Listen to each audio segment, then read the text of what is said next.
मैं आपको बताना चाहूंगा कि जंतर मंतर पर जब कुछ साल पहले अंधे लोग प्रोटेस्ट कर रहे थे, क्या मांग थी उनकी? छोटी सी मांग थी। उनका कहना था कि जो ट्रेन में और बस में जो चढ़ते हैं अंधे लोग, उनको छूट मिलती थी सरकार की तरफ से। उनका कहना था कि जो उनके साथ सहयोगी जाते हैं, क्योंकि वो अंधे हैं, उनको दिखता नहीं है, उनके साथ जो सहयोगी था वो बस इतना चाहते थे कि जो उनको छूट मिलती है वो उन्हें भी मिले जो उनके साथ जा रहे हैं। बस इसी के लिए प्रोटेस्ट कर रहे थे।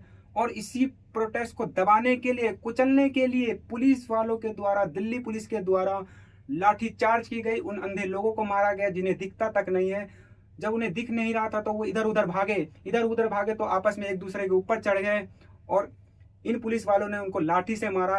17 से 18 लोगों का सर फट गया, खून खून हो गया। ये है पुलिस व्यवस्था, ये है इंडियन पुलिस एक्ट। वही जब एथलीट्स के खिलाड़ी प्रदर्शन कर रहे थे जंतर मंतर पर, तो उनके ऊपर भी लाठी चार्ज की गई, उन्हें भी मारा गया, उन्हें भी घसीटा गया, बसों में भरा गया। एसएससी पेपर लीक के ऊपर टीचर प्रोटेस्ट कर रहे थे तो उन्हें भी जबरन मारा गया दिल्ली पुलिस के द्वारा। उनके हाथ तोड़ दिए गए, उन्हें जबरन बसों में भरा गया, बस में ठूस ठूस कर लेके गए, जबरदस्ती घसीट के लेके गए दिल्ली पुलिस के द्वारा। इंडियन पुलिस एक्ट उनको यह अधिकार देता है। वहीं आपने ये भी देखा कि बिहार के भरत भूषण तिवारी ने कैसे सरेंडर कर दिया, उसके बाद भी पुलिस वालों ने उनको एनकाउंटर में मार दिया।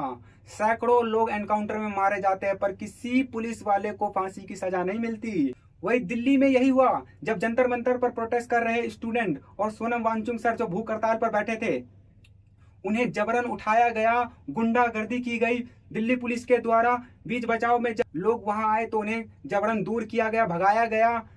उन्हें इस तरीके से कफन में लेके जा रहे थे जैसे किसी को ले जाया जा रहा हो। सरकार को अगर इतनी फिक्र है कि भूख हड़ताल उनका तोड़ना था तो वहां पे स्टूडेंट भी तो भूख हड़ताल कर रहे थे, वो उन्हें नहीं दिखा। सिर्फ सोनम सर दिखे कि भूख हड़ताल कर रहे हैं, वहां स्टूडेंट भी भूख हड़ताल कर रहे थे। सरकार को ये आंदोलन दबाना था। आपको पता है कि ये दिल्ली पुलिस, ये पुलिस व्यवस्था, ये अंग्रेजों के द्वारा बनाई गई थी और आज भी आज़ादी के इतने साल बाद भी हमारे देश में चल रही है। बड़े शर्म की बात है कि ये पुलिस वाले हमारे ही देश के लोगों को मारते हैं। अपने ही देश में जो सरकार के खिलाफ बोलते हैं, क्रांति करते हैं, तो उस आंदोलन को दबाने के लिए ही ये पुलिस व्यवस्था बनाई गई है, ताकि इस आंदोलन को दबाया जाए, कुचला जाए, इसको उग्र रूप ना लेने दिया जाए। आज के समय के ये काले अंग्रेज है। पहले गोरे अंग्रेज राज किया करते थे, अब काले अंग्रेज आ गए हैं।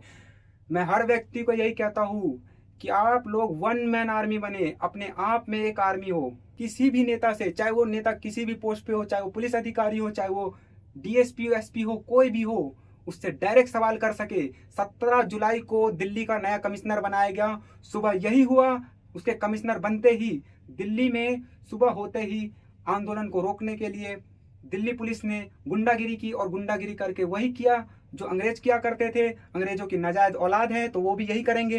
इंडियन पुलिस एक्ट चल रहा है, आज़ादी के इतने साल बाद भी चल रहा है। भगत सिंह का सपना था कि ये इंडियन पुलिस एक्ट खत्म हो जाना चाहिए। देश आज़ाद होने के बाद, भारत के आज़ादी के इतने साल बाद भी अगर ये पुलिस एक्ट चल रहा है तो इसका मतलब यही है कि देश आज़ाद सिर्फ पन्नों में हुआ है, हकीकत में नहीं।